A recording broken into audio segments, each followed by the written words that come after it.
Esta es una entidad patológica que generalmente, en su gran mayoría, el 99% de los traumas se ven en emergencia. ¿Okay? Y es una entidad que causa mucha mortalidad en los pacientes. Y ahí ustedes en esta gráfica pueden apreciar cómo un trauma severo, ¿no?, puede llegar a una alta mortalidad llamada esta muerte inmediata, cuando evidentemente hay compromiso de estructuras vasculares importantes, por ejemplo vena cava, aorta, ¿no? Entonces ahí ya no hay nada que hacer. Pero también existe la mortalidad temprana, cuando días después, o sea, cuando el paciente ya está en el hospital, se produce la muerte. ¿Okay? Adelante. Y finalmente la muerte tardía. La muerte tardía es aquella que se produce en el paciente traumatizado, pero ya semanas después, mientras el paciente sigue manejándose en el hospital, sigue tratándose en el hospital.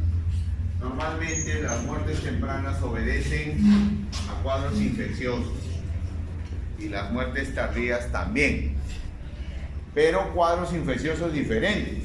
Si yo tengo una muerte temprana, puede ser a un cuadro séptico originado de los gérmenes propios del organismo. Por ejemplo, si yo tengo un paciente accidentado y veo que hay perforación de colon y se ha producido una peritonitis fecal, entonces esa flora puede ser la causante de una muerte temprana. Pero si yo tengo un paciente estable, está muy bien el paciente, pero una semana después, o 5 o 10 días después, se muere el paciente, ¿a qué lo atribuyo? ¿A la intervención quirúrgica? Por supuesto que no. ¿Lo atribuyo a la flora propia del paciente? Tampoco. Generalmente son pacientes que se contaminan en el hospital, o sea, son infecciones intrahospitalarias, son sepsis propias del hospital. Entonces, como ven, tiene una alta mortalidad esta entidad. El trauma abdominal constituye como ven ustedes ahí, 1 de cada 10 ingresos politraumatizados. De 10 politraumatizados, siempre hay uno que tiene trauma abdominal. ¿Okay?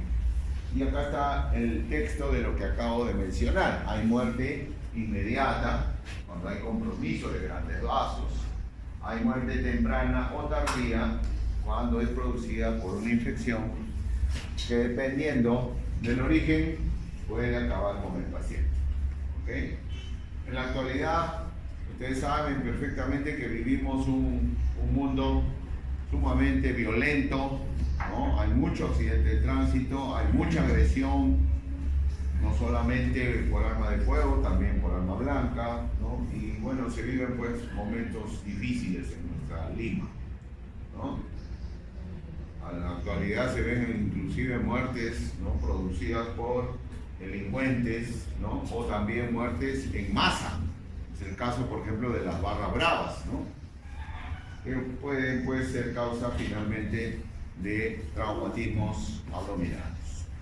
Lo importante cuando se detecta un paciente con trauma, lo importante es atenderlo inmediatamente en el foco del accidente. Un accidente de tránsito, el paciente está en la pista, ahí se tiene que atender el paciente, en el foco. Y esto se llama atención prehospitalaria, ¿ok? Que en nuestro país existe, pero está mal planificado, desgraciadamente. ¿Quién primero llega al foco del accidente? El bombero, ¿no es cierto? Así es. Adelante. Pero desgraciadamente, pues, los bomberos no son médicos, pues. Este es el gran problema. Entonces, si llegara, pues, un médico emergencista, ¿no?, sería diferente. Se ganan minutos y hasta segundos importantes en la vida de esos pacientes, ¿ya? Igualmente, para el traslado es importante tener en cuenta las lesiones. Si yo tengo un paciente con probable lesión vértebro-medular, no lo voy a estar cargando, pues, no, al hombro, ¿no?, porque pues lesiono más. Entonces, eso es importante saberlo, conocerlo. Tiene que realizar un personal especializado. Todos estos pacientes a nivel mundial están protocolizados, ¿no?, mediante este programa, el famoso ATLS, que es el que norma, adelante, norma el manejo para el diagnóstico y para el tratamiento de los pacientes traumatizados. Saben perfectamente que la ATLS indica de que la evaluación de un paciente traumatizado tiene que seguir este orden, ¿cierto? El A, B, C, D y hasta E. ¿Okay? Esto ya es bien conocido. Entonces, cuando se realiza una primera evaluación, hay que ver lo importante de un paciente son las funciones vitales. Si veo que hay un paciente que no tiene pulso, que está con una presión en el suelo, ¿okay?, y no hay estabilidad hemodinámica ni hablar, ese paciente probablemente está chocado, ¿cierto? Entonces tiene que ir a un manejo del shock, que generalmente el shock que se presenta en estos pacientes es un shock hipovolémico. Difícil ver que encuentres un shock séptico pues, en un paciente accidentado, ¿no? También puede presentarse un shock obstructivo, por ejemplo, un taponamiento pericárdico, ¿no?, por fractura costal, o un neumotórax a tensión, también es un shock obstructivo, ¿no? Entonces, eso es lo que hay que evaluar primero. Hay que ver qué tipo de lesión hay, ¿no? Si es un paciente que todavía mantiene presión, mantiene funciones vitales, entonces podemos estar pensando en probar lesión de vísceras sólidas. Pero si un paciente está tranquilo, está tirado en la pista, pero te está conversando, está llamando a su familia para que lo auxilien, etc. Entonces, con tranquilidad vemos que este paciente puede, ¿no?, ser sometido a una siguiente evaluación, o sea, una evaluación secundaria. Ahí es donde yo pido tomografías, ecografías, placas, etcétera, etcétera, etcétera. ¿Okay? Entonces, la estabilidad hemodinámica es muy importante para determinar ¿qué es lo que primero voy a manejar? Acá está. Si de acuerdo al ABC del protocolo del ATLS, yo veo que el paciente está chocado, entonces paso a manejar el shock. A reponer el volumen, si es que hay pérdida de volumen, si es que es shock hipovolémico, ¿ya? Pero si está hemodinámicamente normal, entonces pasa a una siguiente evaluación, como ya hemos mencionado. Cuando se trata de un shock hipovolémico, siempre, adelante, es necesario calcular el porcentaje de volumen perdido, ¿no? Sabiendo que un shock hipovolémico grado 3 o grado 4 implica cirugía siempre, siempre, siempre. O sea, cuando hay un 40% del volumen, del gasto total de sangre o más, entonces ni hablar, ese paciente tiene que ser sometido a una cirugía para contener el sangrado, que probablemente hay. Les recuerdo que, esto ya les dije en la clase pasada, ¿no?, la famosa triada de la muerte. Cuando estos pacientes entran en esta triada, entonces se puede perder el paciente. ¿Dónde empieza? Acá, en la hipotermia.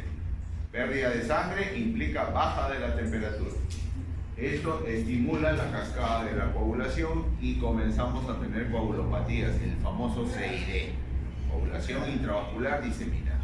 Y la coagulopatía tiene como consecuencia un metabolismo del ácido láctico muy lento, por lo tanto el ácido láctico se acumula. ¿Dónde? En los músculos, en la fibra muscular, y crea una acidosis láctica, y llegando a la acidosis metabólica. Entonces, digamos, triángulo vicioso es importante cortarlo. ¿Por qué? Porque si no se corta a tiempo, entonces el paciente se muere, pues. ¿Cómo lo cortamos? Primero acá. Hay que evitar la hipotermia por todo medio. Quiere decir que si le voy a pasar sangre, no le voy a pasar sangre congelada pues del banco, ¿cierto? Tengo que temperarla, ¿no? Son unos detalles. Por ejemplo, si voy a operar a este paciente, tengo que hablar con el anestesiólogo. ¿Para qué? Para que el volumen de cloruro de sodio o cristaloide que le voy a pasar también sea temperado. Cuando yo voy a abrir la cavidad, tengo que usar líquidos temperados, soluciones salinas temperadas, evitando de esa manera la hipotermia. Todo paciente politraumatizado es tributario de un monitoreo de todos los parámetros que tiene que tener para poder controlar el shock. Por ejemplo, acá el paciente se le instala una sonda nasogástrica, una sonda Foley o vesical, se le instala un catéter central, que es importante, ¿no? Para controlarlo mejor, monitorear mejor al paciente. ¿Ok? Entonces, el paciente tiene que estar sondeado. Estos son los métodos adelante con los cuales el médico, el cirujano generalmente y el anestesiólogo en conjunto pueden contrarrestar la hipotermia. Siempre es necesario que el cirujano tenga en mente que ese mapa es importante, siempre hay que tenerlo en la mente. Porque yo, cuando evalúo a un paciente, yo me estoy dando cuenta, no, acá hay un sangrado hepático. Entonces, ¿qué cosa voy a hacer? Tengo que explorar primero el cuadrante superior derecho, obviamente. Pero si no hay un sangrado hepático, yo me estoy dando cuenta, no, acá hay una ruptura vesical. Entonces yo tengo que explorar primero el hipogástrico. ¿Okay? Entonces, este mapa es importante para ver, ¿no?, dónde tengo que orientar, objetivar mi exploración, de acuerdo a la laparotomía que hemos estudiado ayer, ¿no? Si es en cavidad peritoneal o también puede ser en espacio retroperitoneal. ¿Por qué se pone una sonda nasogástrica al paciente traumatizado? Ahí está. Primero, para descomprimir el estómago. Puede ser que el paciente atropellado que está tirado en la pista recién haya almorzado y así lo vamos a tener que operar. ¿Qué puede pasar?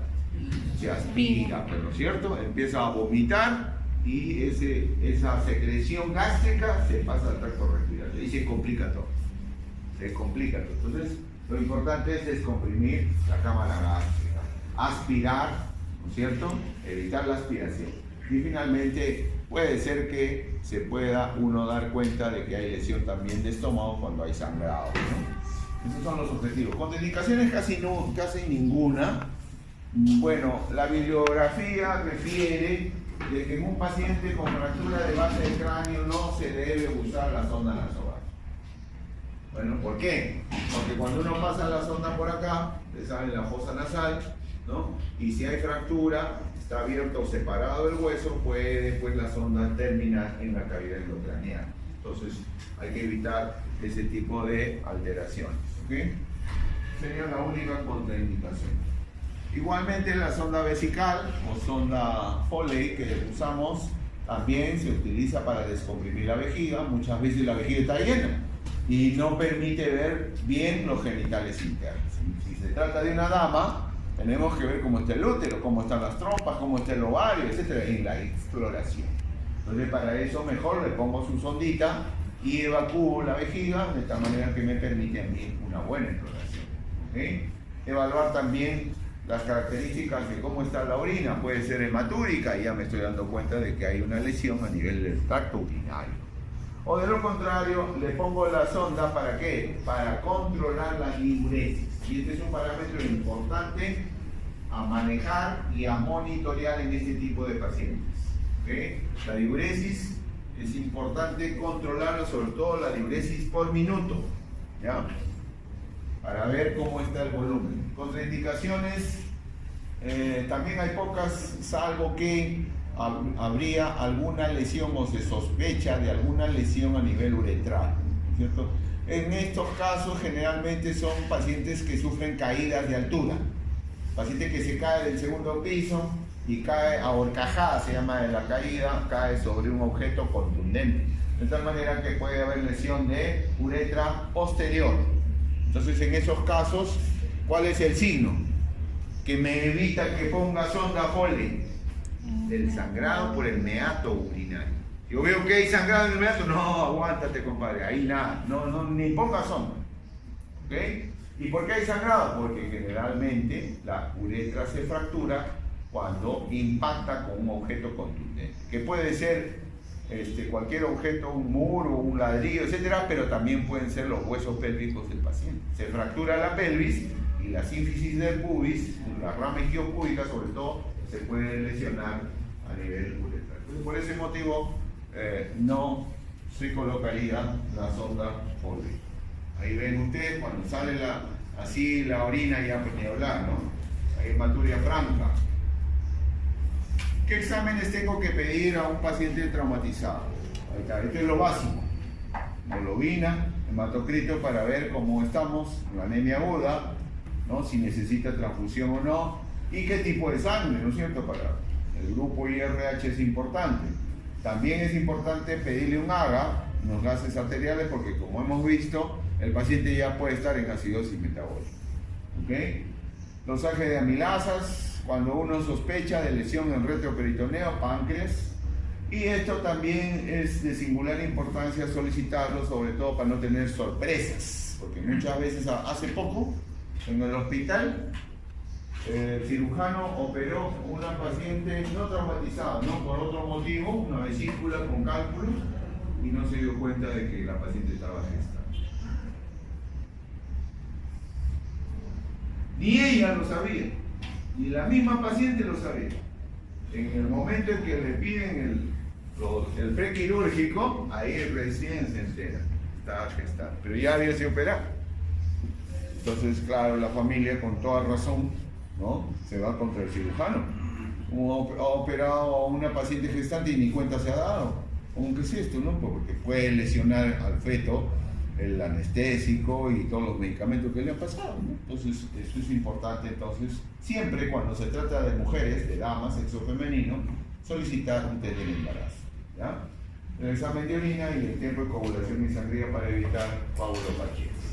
En cuanto a las placas radiográficas, lo que se solicita son las placas de tórax para ver sobre todo la parte inferior del tórax, donde puede haber lesión del diafragma, ¿no?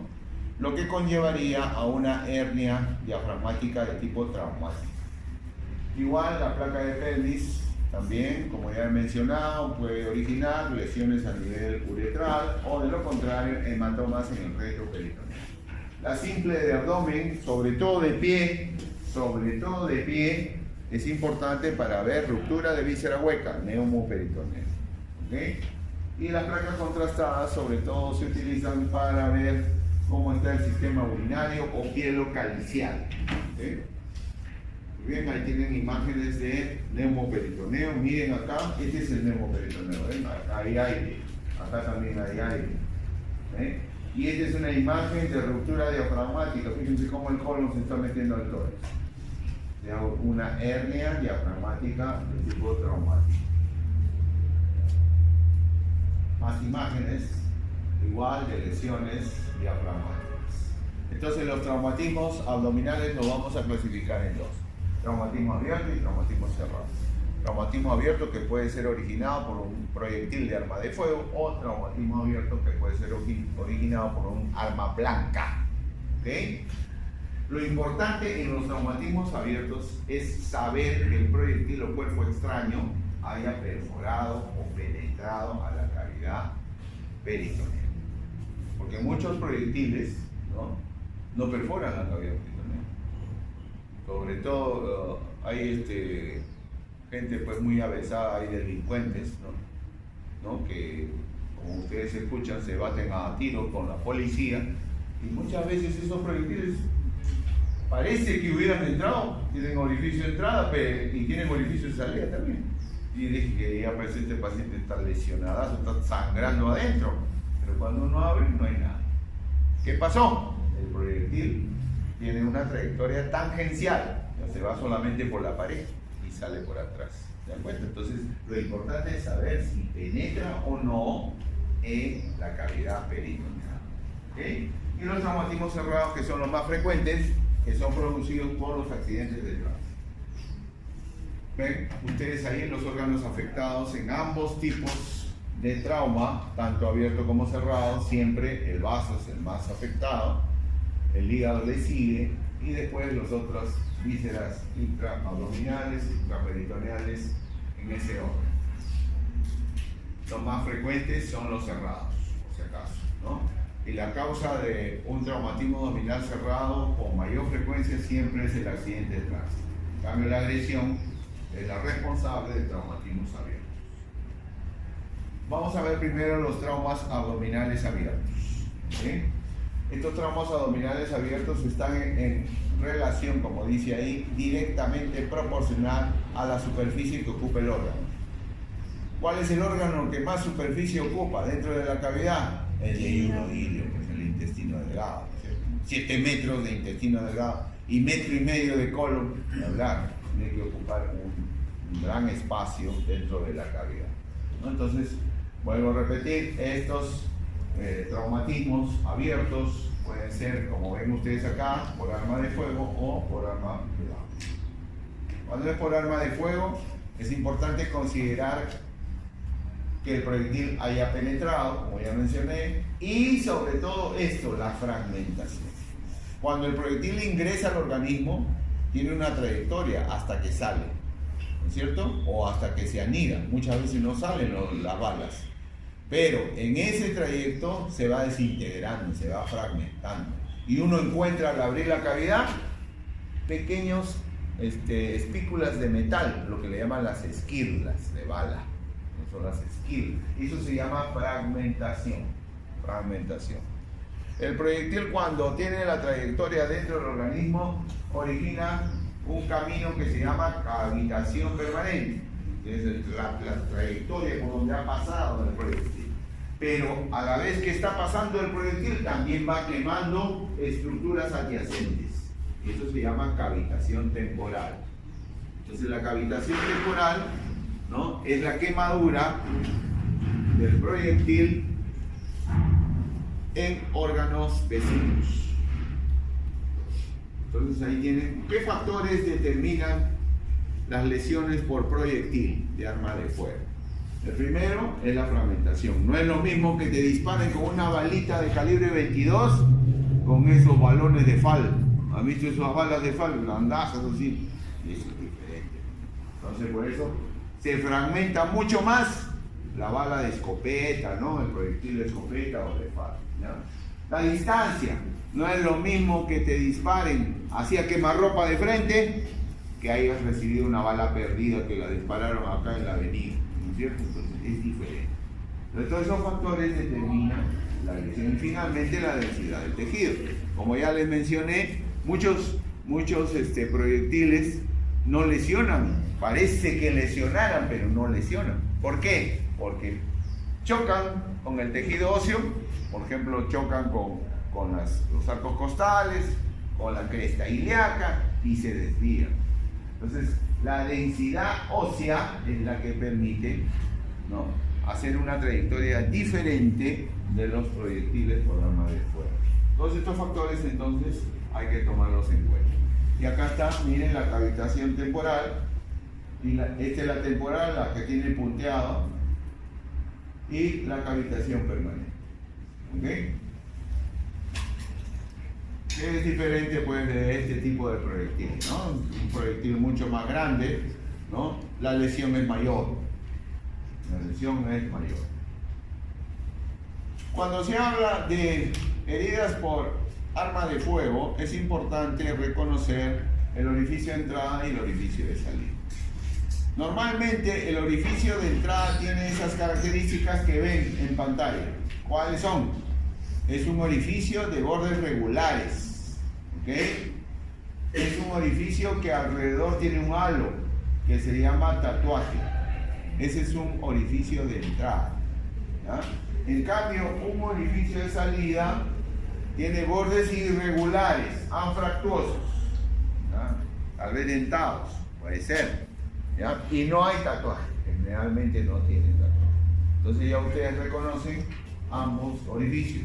¿Con qué objeto se tiene que reconocer un orificio de entrada y salida? Para saber la trayectoria. Si yo tengo un paciente que ha recibido un proyectil a nivel de la región lumbar derecha, orificio de entrada y orificio de salida en el hipocondrio derecho, ya pues ya tengo que pensar que hay lesión hepática, vesicular, vía biliar, duodeno, etc. ¿Se dan cuenta? Entonces por eso es importante establecer la trayectoria. Ahí tiene la relación de vísceras u órganos más comúnmente lesionados en cada uno de los traumatismos. Siempre es importante recordarles que pueden estar tratando una gestante. ¿Okay? Por eso en el prequirúrgico hay que hacerle un test de embarazo. Y cuando uno se entera antes de estar la operación es que va a operar una gestante, entonces tiene que llamar ¿a quién? Al ginecólogo. Entonces ya el manejo es conjunto, multidisciplinario. Porque puede ser que, por ejemplo, haya lesionado el útero y el bebé está muerto. Entonces ahí entra ya el especialista. Entonces me dice, no, acá hay que sacar el útero, pues ya me hablaron, histerectomía. Entonces ya el manejo es conjunto. Normalmente el 90% de los pacientes con heridas por arma de fuego tienen este final, laparotomía exploratoria. El 90%, la gran mayoría, pero hay un porcentaje mínimo que no. ¿Okay? Cuando este porcentaje mínimo, ¿no?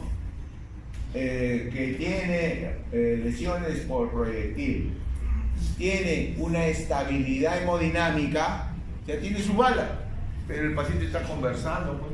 Presión 120,80, pulso 90 por minuto, saturación 98%. Entonces, ¿qué pasó? Estoy pensando que el proyectil no penetró, sino que ha tenido una trayectoria tangencial. Entonces me da opción a una segunda evaluación, lo que le llamamos evaluación secundaria. Evaluación secundaria. Acá tienen imágenes de heridas por arma de fuego, ¿no? Ya pacientes operados, ¿no? Bueno, hasta niños inclusive. En la evaluación inicial de un paciente traumatizado tengo que ver siempre este orden para la historia clínica, ¿no? Primero la inspección, luego la palpación, la percusión del abdomen, la ocultación, y esto que últimamente no veo que lo hacen los internos, el tacto rectal o el tacto óptimo. Siempre es importante eso. Muchas veces uno se encuentra con lesiones abajo en el recto y uno está buscando ahí qué cosa del hígado, qué será, el colon transverso. Basta con un tacto rectal y ya me doy cuenta de que estoy frente a una lesión baja, ¿no es cierto? Por ejemplo, a la inspección tengo que ver lo que ya hemos mencionado, los orificios. Orificio de entrada, orificio de salida. ¿Okay? A la palpación tengo que ver si el abdomen tiene reacción peritoneal. Ya, yo lo toco, ¡ay! Se queja. Eso se llama signo de Bloomberg, ¿no es cierto? Entonces, ¿hay reacción? No hay reacción. ¿De acuerdo? Y a la percusión, ¿qué tengo que hacer? Cuando hay lesiones intestinales, ¿qué se produce en el abdomen? Un silencio. No hay peristalsis. ¿Okay? Entonces, esa es la reacción que tienen los intestinos. Entonces, no debo escuchar ruidos hidroaéreos. El paciente está en híleo. El tacto rectal, como ya les dije, es importante realizarlo porque puedo encontrar lesiones a ese nivel para poder manejar mejor este tipo de pacientes. Y el tacto vaginal también cuando se trata de lesiones que comprometen genitales, ¿no? Algunos signos a rescatar cuando encontramos pacientes con traumas abdominales, el signo de llover, ¿no? Que implica la pérdida de la matidez hepática a la percusión, lo cual me está indicando pues que hay aire, ¿no es cierto? El aire cuando se disemina en la cavidad peritoneal infla, es como si estuviéramos haciendo una laparoscopía, igualito. El laparoscopista, ¿qué hace? Ingresa CO2, igual, ¿no es cierto? El aire te infla y no te permite percutir, palpar la matidez hepática. Entonces ese es el signo de llover, aire libre en cavidad. ¿Okay? También tenemos este signo, el signo de Kerr, cuando se pierde la matidez gástrica en el área gástrica. Acuérdense que el estómago tiene en el fondo, tiene que ser sonoro, ¿cierto? ¿Se acuerdan? Ese es el espacio de Traube. El Traube, eso ya saben ustedes. Entonces, normalmente el Traube es hipersonoro, ¿ya? Entonces, se percute sonoridad. Pero cuando se percute matidez, entonces ya estoy pensando mal, que puede haber ahí sangre que está cubriendo el estómago, que no me permite a mí evaluar bien esa cámara gástrica. Entonces ese es el signo de Kerr. Y el signo de Balance, que más que nada implica un dolor en el cuadrante superior izquierdo que se va hasta arriba, hasta el hombro, que me puede estar hablando de lesiones diafragmáticas o lesiones de vaso. En los traumatismos penetrantes por arma blanca, ahí tienen No todos van a la parotomía. No es como el de proyectil de arma de fuego. El proyectil de arma de fuego, el 90% termina en la parotomía. Estos no. A pesar de que vemos que el cuerpo extraño está introducido en el abdomen, hay que estar bien seguros de que ha penetrado la cavidad peritoneal. ¿Ok? Entonces, ¿qué hago? Saco el cuchillo y exploro la herida. Eso es importante, ¿no? La exploración de la herida acá juega un papel importante para saber de la penetración. Entonces ahí está este protocolo. ¿Ven? Las heridas por arma blanca pueden ser penetrantes o no penetrantes. Si son penetrantes, entonces ya van a sala de operaciones. O la paroscopía, pero en el mejor de los centros, pues, ¿no? Pero si no es penetrante, entonces hay que observar al paciente. Hay que solicitarle los exámenes de diagnóstico por imágenes respectivos para poder ver si hay lesión o no hay lesión. Cuando es penetrante y el paciente está inestable, se juntan esos dos factores, ni hablar, ¿no? A sala de operación. O cuando los pacientes vienen así, eviscerados, no tengo más que hacer. Yo me acuerdo mucho, en el hospital donde trabajo había un cirujano antiguo que recibió así un paciente igualito. ¿Saben qué hizo? Agarró el epiplum, lo metió y lo cerró. Graso error. Eso no se hace. Eso no se hace. Porque el paciente puede estar sangrando adentro y después regresa con un hemoperitoneo chocado, en mal estado y hasta se puede morir. ¿Ok? No se hace eso. Cuando tienen esto hay que explorar, hablar. O así, no iban a hablar, son cosas muy evidentes. Muy evidentes.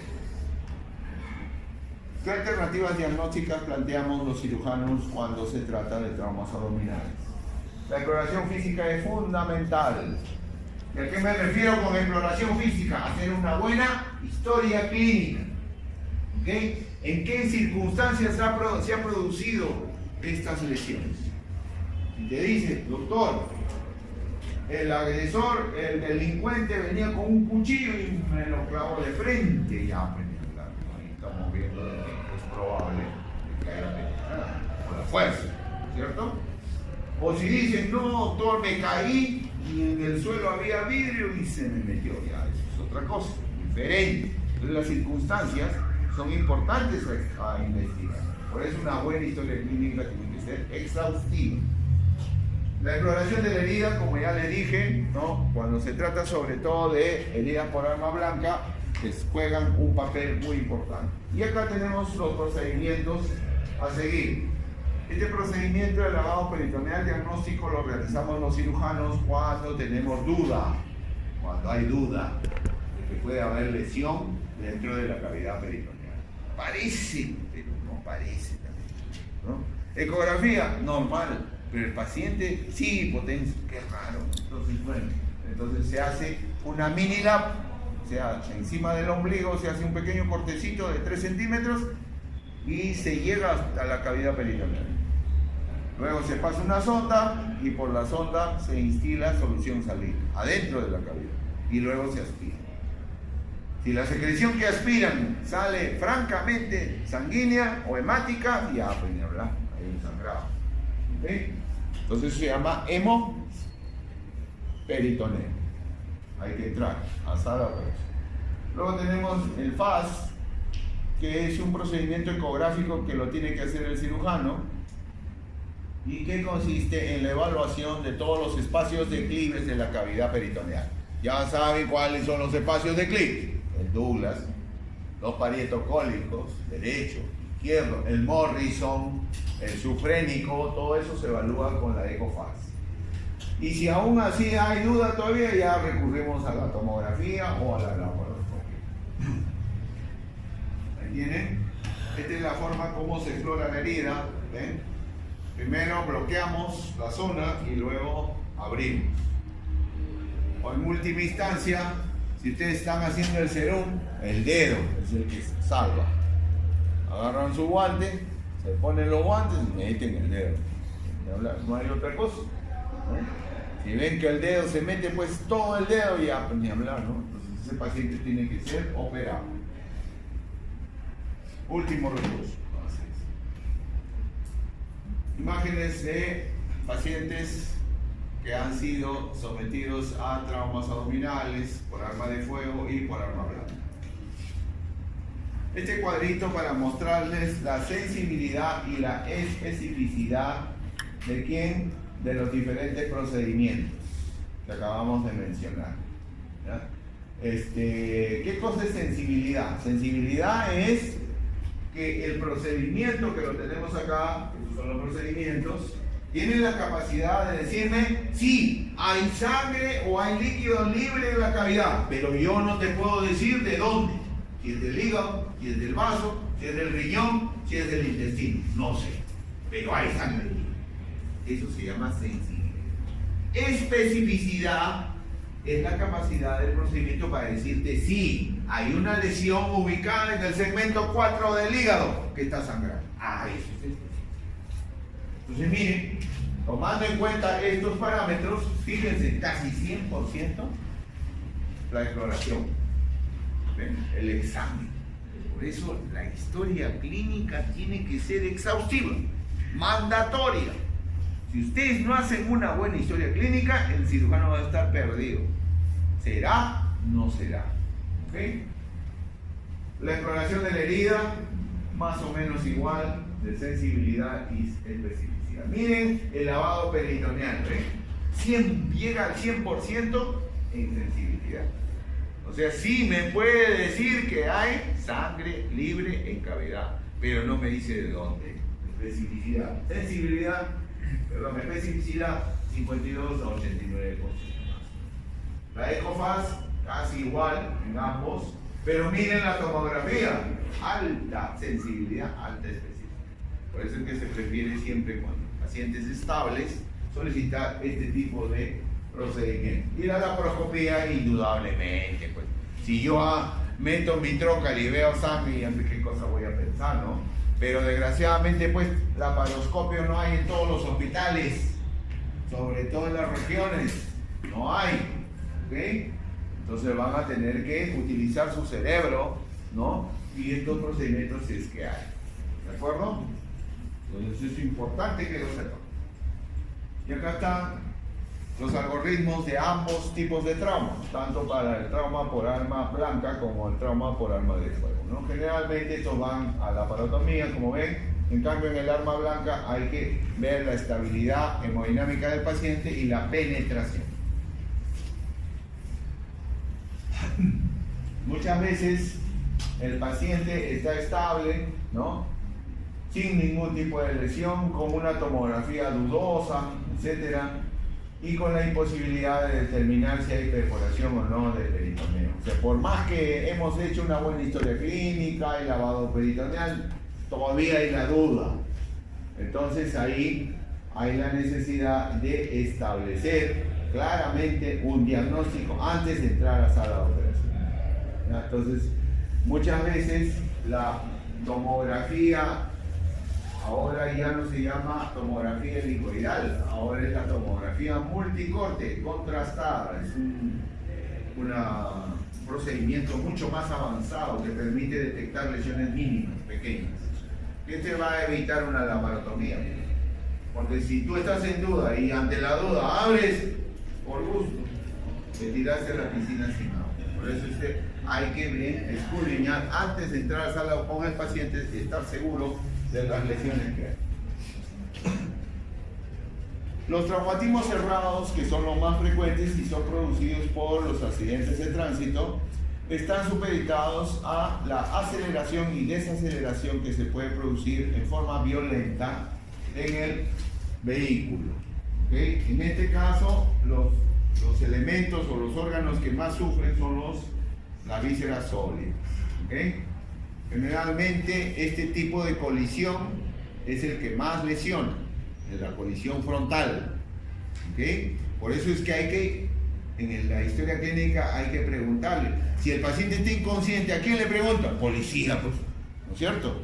O si no, al bombero, ¿no? Alguien ha visto, de repente hay testigos, entonces sí, se chocó, así de frente se fue contra el árbol, ¿ya?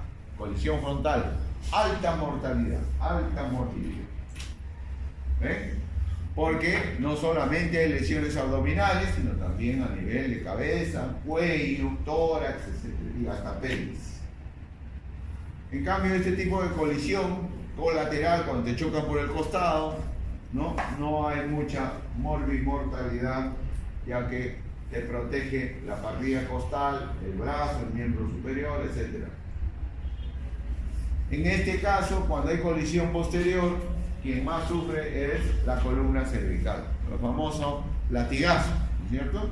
Entonces ahí sí es importante conocer eso. Y las volcaduras, bueno, las volcaduras que muchas veces terminan, ¿no?, con pacientes sobre todo tequeados, ¿no? Y acá tienen, ¿ven? La mortalidad es bien alta en el impacto frontal, bien alta, bien alta. Entonces hay que establecer bien claros. En el caso del trauma abdominal cerrado, el algoritmo es semejante al anterior, ver la estabilidad hemodinámica. Si hay un paciente inestable, está con presión baja, hipotenso, taquicárdico, sudoración fría, está chocado. Si está chocado, tengo que primero sacarlo del choque y luego evaluar el abdomen. Si es caso hay signo peritoneal, hacer la operación, ¿okay? La laparotomía, urgente.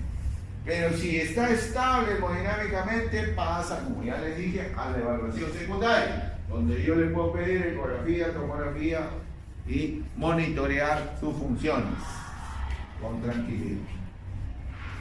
Las alternativas diagnósticas para el trauma abdominal cerrado son las mismas, igualito, y este es el procedimiento que se utiliza más en los traumas abdominales cerrados.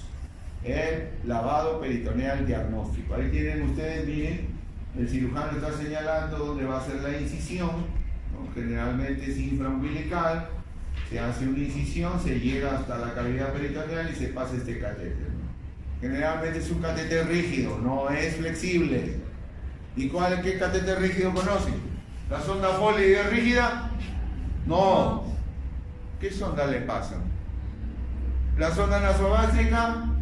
No, hay una sonda que se llama Nelaton. La Nelaton sí, la Nelaton pasa tranquilamente y por la Nelaton se instila solución salina. ¿Cuánto de solución salina? Hasta 1 litro puede ser, ¿ok? Y después aspiran. Ahí tienen, miren cómo es que a través de la línea alba entre los dos rectos se hace la mini laparotomía del lavado peritoneal y se ingresa a la cavidad. Cuando obtienen esto a la aspiración, ya pues ni hablar. Sala urgente. Estamos frente a un hemoperitoneo. ¿De acuerdo? Pero muchas veces no sale así. Sale clarito. Pero hay duda. Entonces yo lo mando al laboratorio. Y si lo mando al laboratorio, ¿qué me dosan? Primero, glóbulos rojos, hematíes. Si los hematíes son más de 100.000 por campo, por mililitro, ni hablar. Eso es sangre en cavidad, hemoperitoneo, está sangrando el paciente. O los leucocitos son más de 500 por centímetro cúbico, también. Eso es positividad, ¿ok? Lavado peritoneal diagnóstico positivo. O si, por ejemplo, el laboratorista va, doctor, ¿sabes qué? Encontró un frijol. Ya, pues, ¿qué quiere decir eso? Que se ha roto el estómago, pues está perforado el intestino y se ha salido pues la comida, ¿ok? O también las amilasas. El dosaje de amilasas implica una pancreatitis traumática que no es rara encontrar en los pacientes traumatizados. Igualmente las fosfatasas alcalinas, cuando están bien elevadas, me están hablando de obstrucciones extrahepáticas por trauma, por hematomas generalmente. Y acá tienen la indicación, es una serie de indicaciones para el lavado peritoneal diagnóstico. Generalmente son pacientes pues que han sido traumatizados de abdomen con traumas abdominales cerrados. ¿Ya? ¿Qué ventajas y qué desventajas tiene? El procedimiento del lavado peritoneal es fácil, es simple, es rápido, ¿ya? Cuesta poco, no le cuesta mucho al paciente. ¿Ya? Hay mínima morbilidad, ¿ya? Y tiene alta tasa de certeza, como ya hemos visto en porcentajes de sensibilidad. Perfecto. Pero también hay desventajas. ¿Cuáles son? Baja especificidad. O sea, te dice si hay sangre, pero no te dice droga. Otra cosa importante del lavado peritoneal diagnóstico, ojo, es que no me dice cómo está el retroperitoneo, porque no he llegado hasta abajo. Puede haber un gran hematoma retroperitoneal y sin embargo el lavado peritoneal es negativo. ¿Ok? Entonces eso es importante. ¿Ya? Falla en detectar lesiones retroperitoneales. Y puede haber falsos positivos. Hay un porcentaje de falsos positivos. Cuando uno entra, ¿qué pasa? Empieza a sangrar, pues. Y si se lleva los vasos epigásticos, con mayor razón.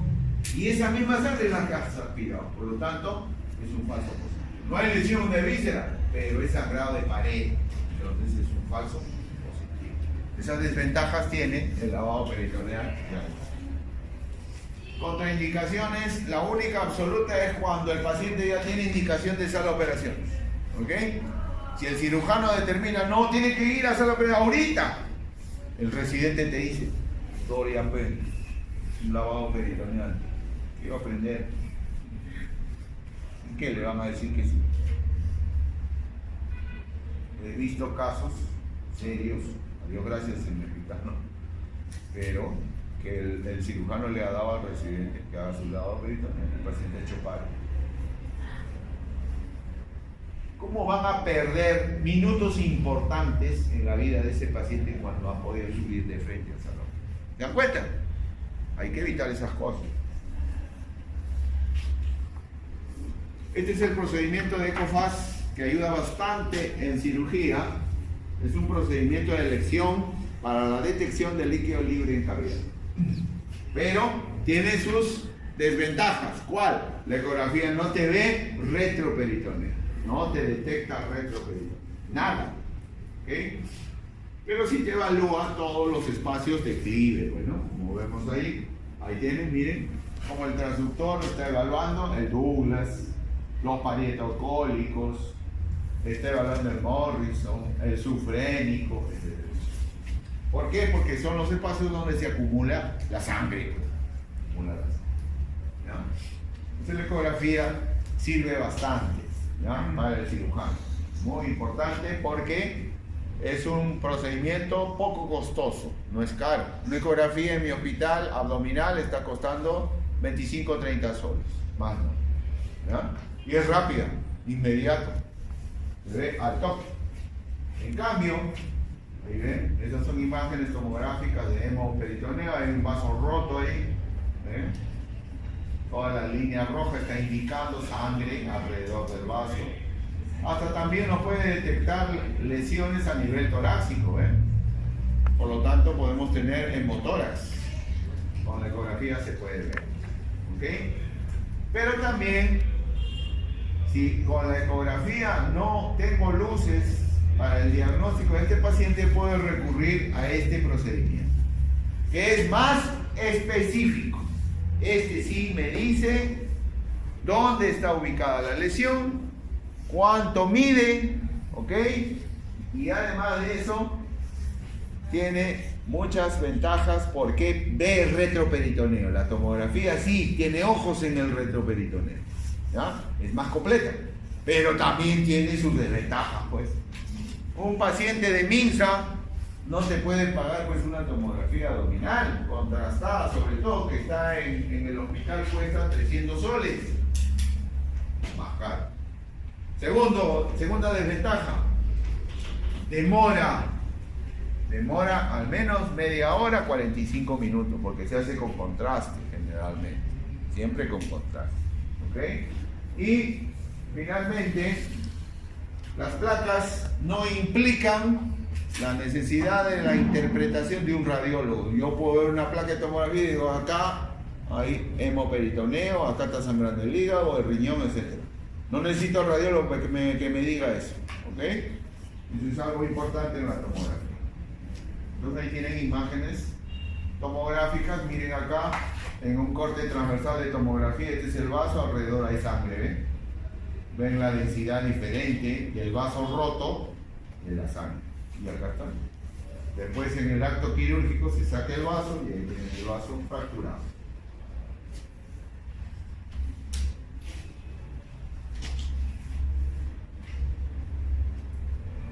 Más imágenes tomográficas.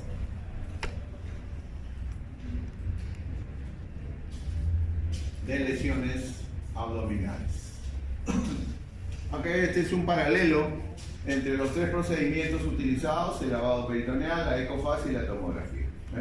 Sus ventajas, que ya hemos hablado de cada uno de ellos. La sensibilidad y la especificidad de estos procedimientos. También es útil, fuera de estos procedimientos, las placas radiográficas, sobre todo la de abdomen, que nos puede ayudar bastante en posición de pie. Si el paciente puede ponerse de pie, es preferible que le tomemos una placa simple de abdomen. Y si no, si el paciente está en coma, ¿qué hago? ¿No le pido?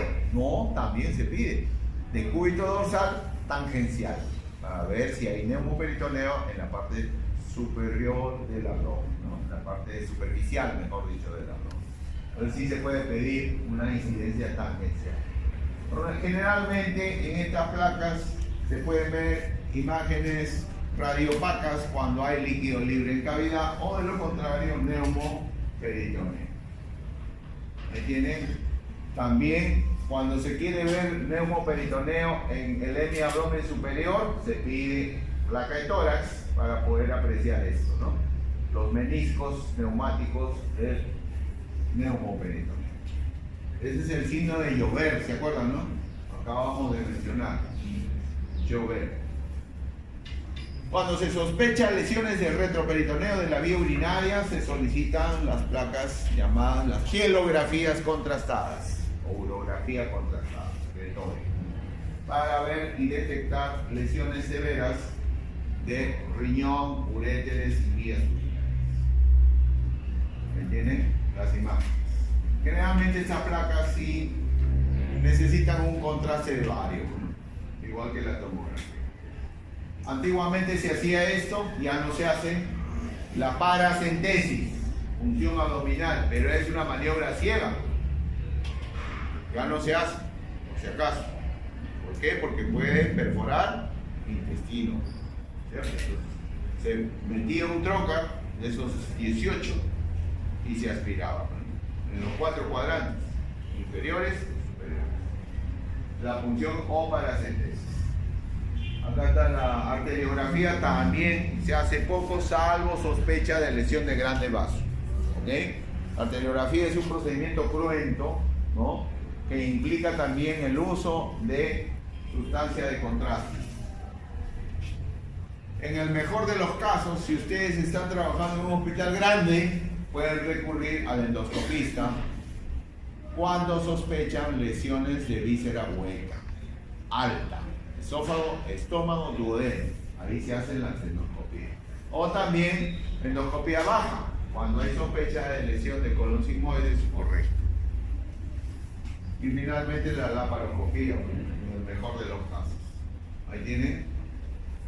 Las laparoscopías en estos casos, en pacientes traumatizados, son diagnósticas, más que terapéuticas. ¿Okay? Un punto aparte merece el retroperitoneo. El retroperitoneo anatómicamente está dividido en 5 zonas. Acá están las 5 zonas. La zona central, la zona lateral, la zona pélvica, la zona 4 retrohepática o biliar, y la zona 5 son zonas congeniales. Vamos a ver la siguiente. Miren, esta es la zona 1. Acá está la zona 1, zona central.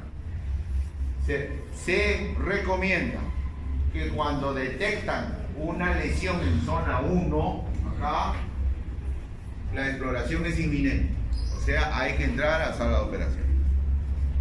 Cuando detectan lesiones en zona 2, o sea, las zonas laterales, lo que es flancos, hipocondrios, entonces la exploración tiene que ser observación, ¿no? Pero si el paciente implica de que se viene a menos, ¿no?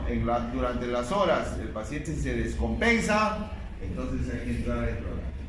Hay muchos hematomas perirrenales, ¿no? En esta zona 2, de vías urinarias que se autolimitan solitos.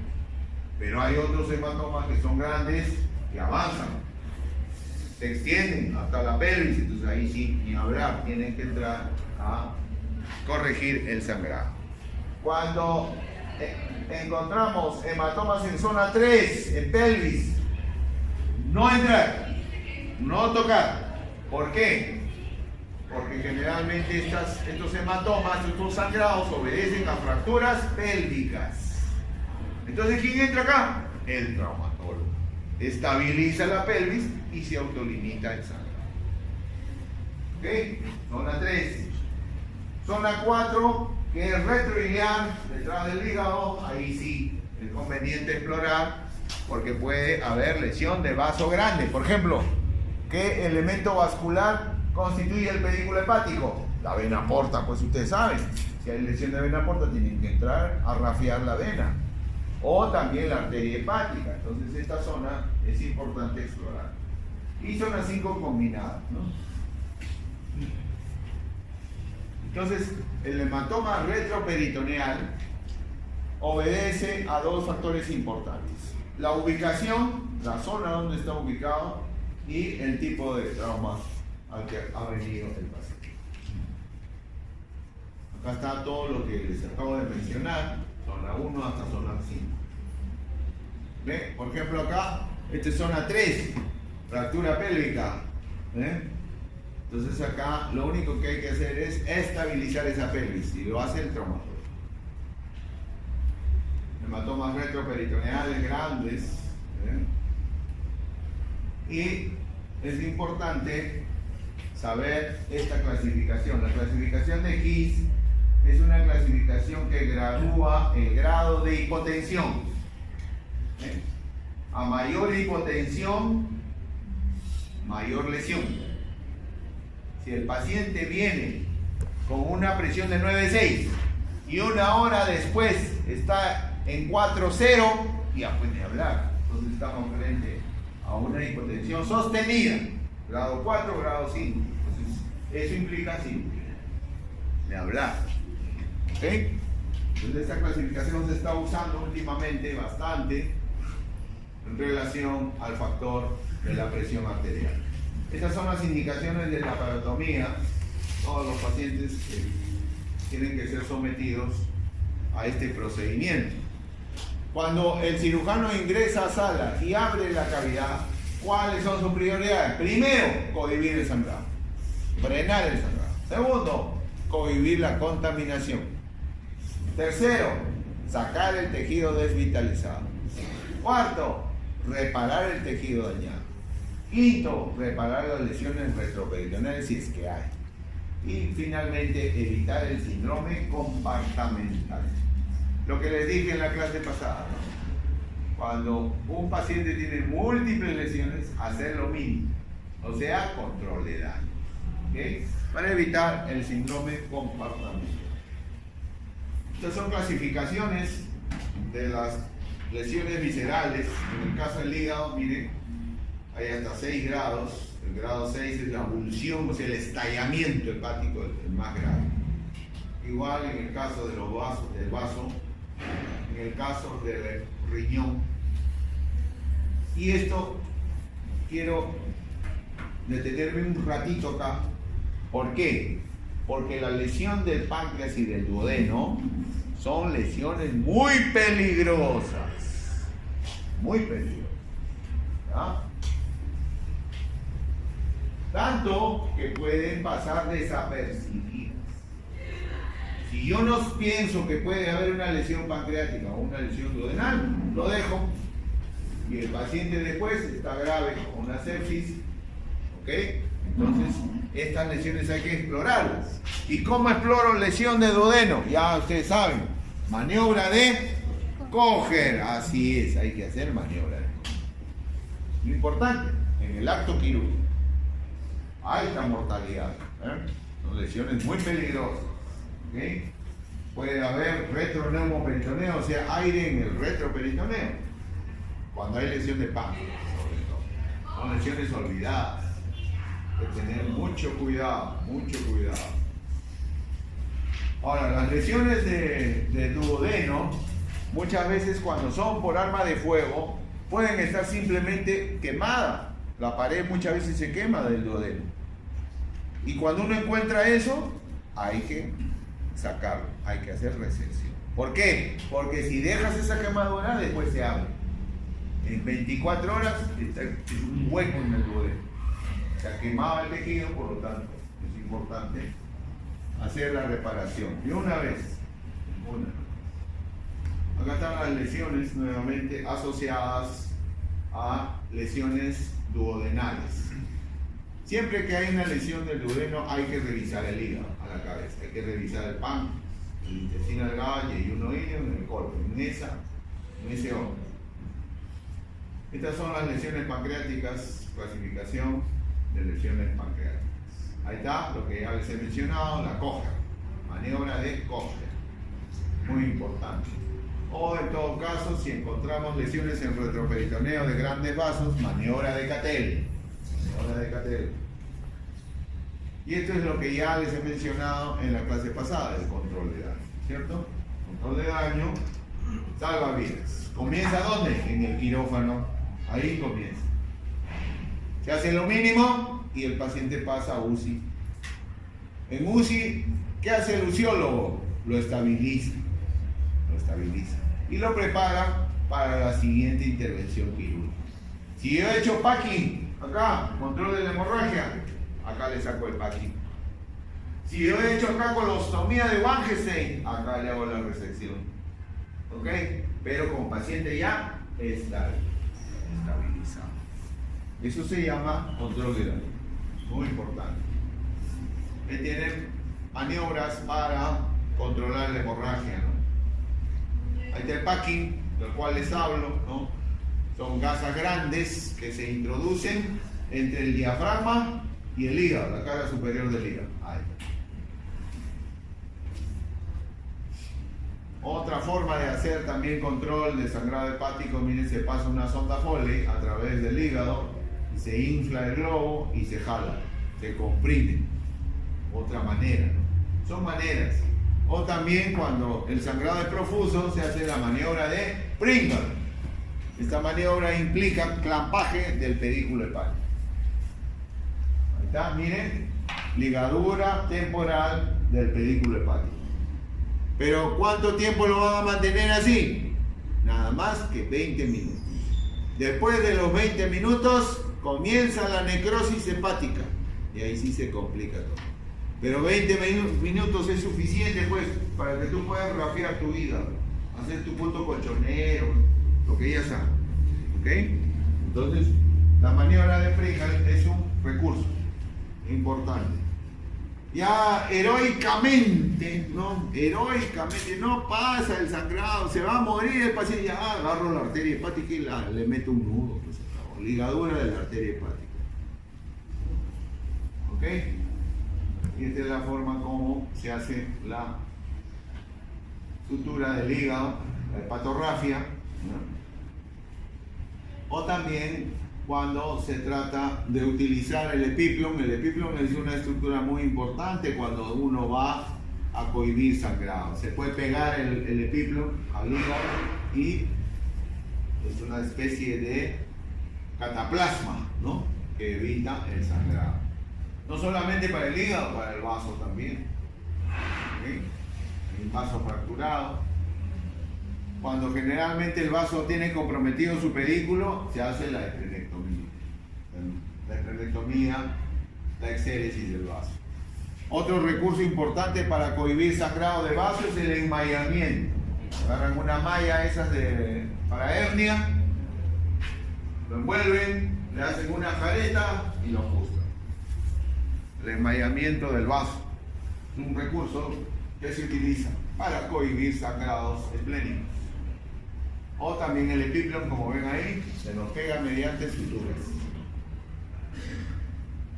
Estas son imágenes de pacientes operados con perforaciones de víscera hueca por proyectil de arma de fuerza. Estas son las ostomías que se hacen en el control de daño. Esta es la de Wangenstein. ¿Se acuerdan de la de Wangenstein, no? ASA, colostomía en ASA. Muy bien. Cuando uno no decide la operación y el paciente es estable, puede optar por la otra opción, no operar. ¿Cierto? No hay diagnóstico, no veo sangre en cavidad, el paciente está estable, no lo voy a dar ya. Hay que observar. Pero esa observación implica este protocolo de tratamiento no operatorio. Pero para hacer esto, tengo que estar en un buen centro hospitalario, que tenga un buen banco de sangre, que tenga una buena UCI, ¿okay? Y que tenga protocolos. Eso es importante, protocolos rigurosos. ¿Qué puede pasar si opto por no operar? Si opto por no operar, puedo dejar lesiones inadvertidas, como el caso del duodeno. No me doy cuenta. ¿Qué más puede pasar? Pucha, que el paciente está anémico, entonces tengo que pasarle 10 unidades de sangre. Y si no tengo un buen banco, ya fui.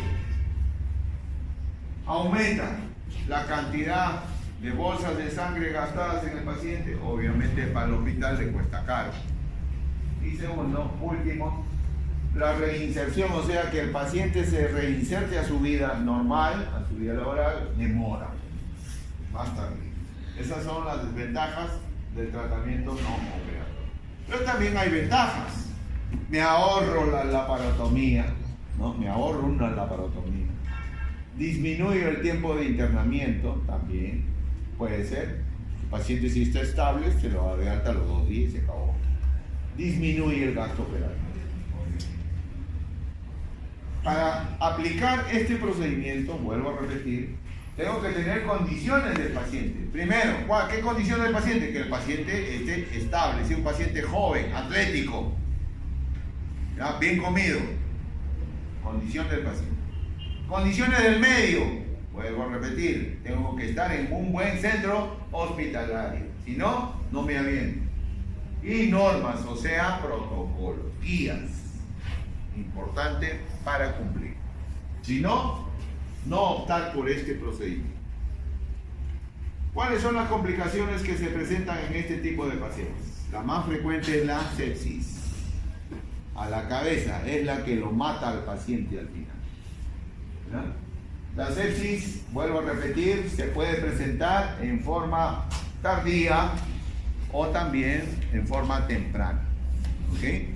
Entonces, si es en forma temprana, la sepsis obedece a la flora propia del paciente. Si es tardía, obedece a la flora intrahospitalaria. ¿Está claro? Este señor cirujano uruguayo, Correa, indicó de que el mecanismo por el cual el paciente reingresa a sala de operaciones son las infecciones provocadas directamente por el trauma, o sea, propias del trauma abdominal, o infecciones tempranas, aquellas infecciones que se presentan fuera del quinto día, quinto, sexto día, que obedecen a la flora del paciente, o también las infecciones propias del hospital, del ambiente hospitalario. Entonces, ¿qué criterios hay para que el paciente reingrese a sala de operación? Acá están, indicaciones para el retorno al quirófano: fiebre, problemas en la coagulación, ¿no?